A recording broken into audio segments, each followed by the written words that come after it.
How do I say goodbye? I'll admit, there were some bugs in my programming.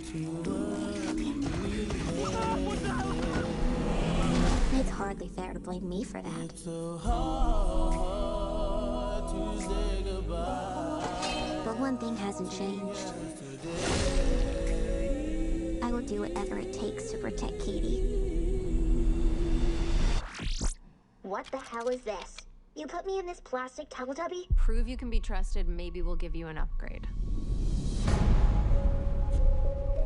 Mrs. Forrester, we have a problem. We're hunting an autonomous android named Amelia. She was built using your design for Megan. How's this possible? We deleted it. Apparently you didn't. Nothing in our arsenal can stop her.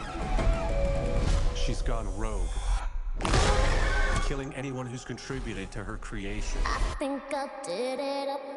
And you and Katie are next. I know how to stop Amelia. She's getting more powerful. Soon she'll be the most dangerous weapon on the planet. Put me in a body and I'll help you stop her. You remember what happened last time. You threatened to rip out my tongue and put me in a wheelchair. I was upset.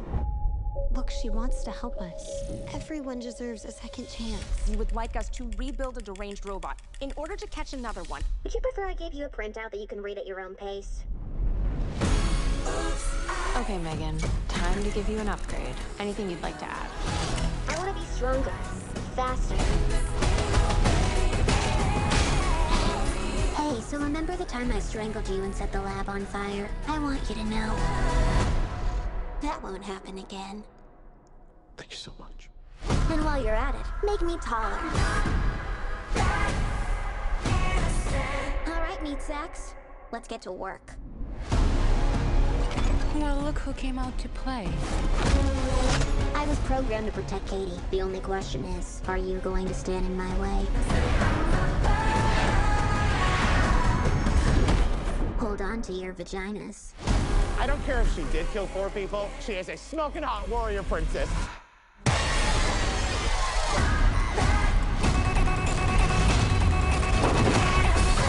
I'll make you a deal. You can kill Gemma, but don't touch Katie. Megan.